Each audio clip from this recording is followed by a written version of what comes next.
This is the part of slow travel nobody warns you about. 6 weeks flew by and now it's our last day in Istanbul. We're heading out to wander around the places we've been saving. The spice market, the Grand Bazaar, and a few neighborhoods we hadn't quite gotten to yet. Then a long flight ahead. The longer you stay somewhere, the harder it is to leave. You'd think it would get easier. It never does.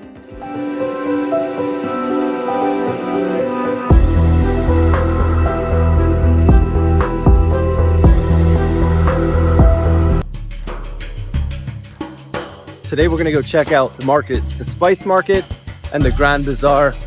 No trip to Istanbul is really complete without a stop at the bazaars, and we couldn't think of a better way to spend our last day here. The spice market and the Grand Bazaar are about a kilometer apart, across some of the oldest parts of the city. From our place in Taksim, it's a 45-minute walk down through the city to get there, so that's what we did.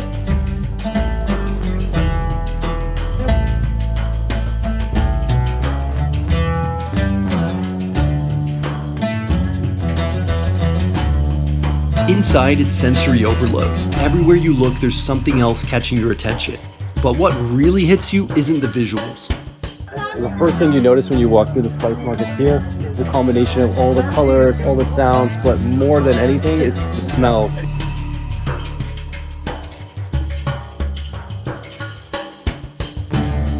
This place has been here since the 1660s, built when Istanbul was still Constantinople. For centuries, spices came in from Egypt, Yemen, India, China, every corner of the empire ending up in this neighborhood. Some of these stalls have been in the same family for generations.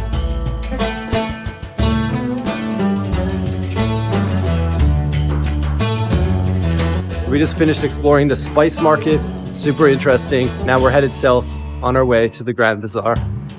Once you're in this area, you never really leave the market. It just turns into different streets with different visuals and different blocks of vendors selling different items.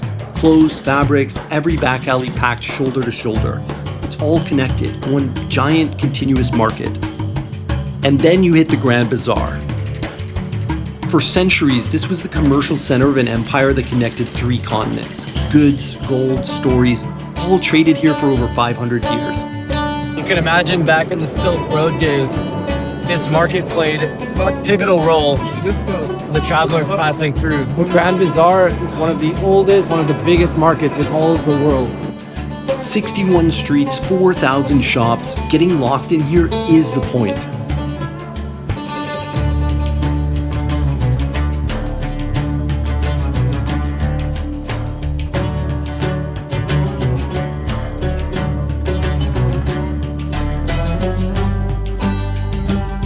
It's the biggest market I've ever been to, and I've been all over China, Hong Kong.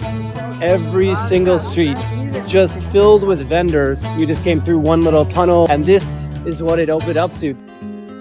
We circled back to the same square with the mosque we visited a few weeks back. Gonna miss this spot. Gonna miss this whole place.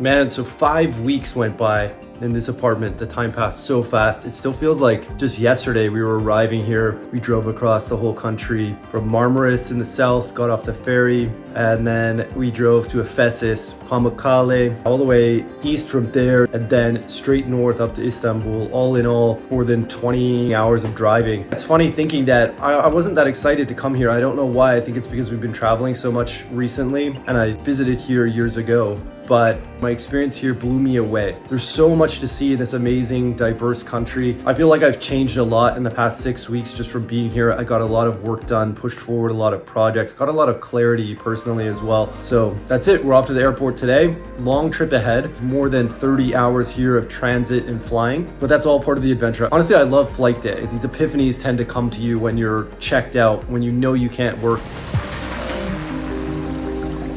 Travel day. You can be exhausted, behind on sleep, handing back the keys to an apartment that felt like home, but there's always that quiet excitement underneath.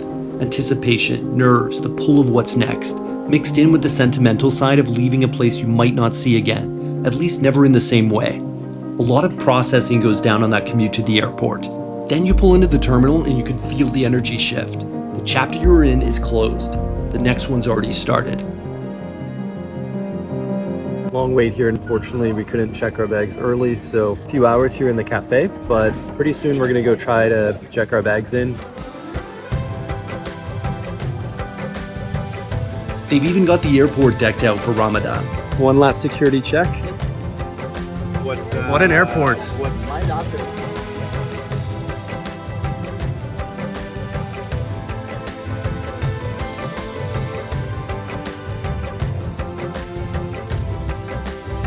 Cheers.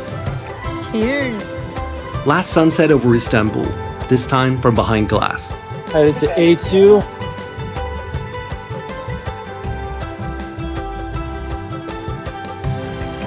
"35,000 feet up and it all just clicks. Disconnected, detached from the world below, en route to wherever's next. Just you and the boundless blue think tank. This is when the thoughts that have been chasing you for weeks finally catch up. There's magic in those airplane epiphanies.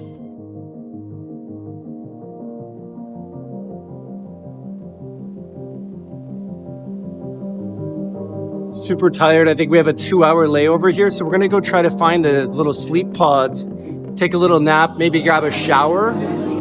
Now we're 2,000 miles from Istanbul and I can't quite shake it. That's the part of this life nobody talks about.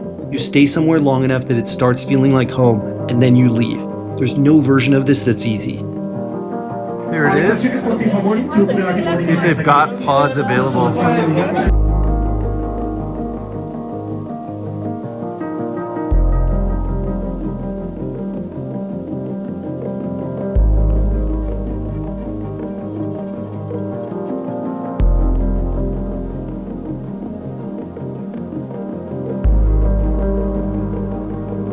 This is the reality of living this way, yet you keep choosing it, because there's a quiet calling you can't quite ignore, and every new place leaves you a little different than you arrived.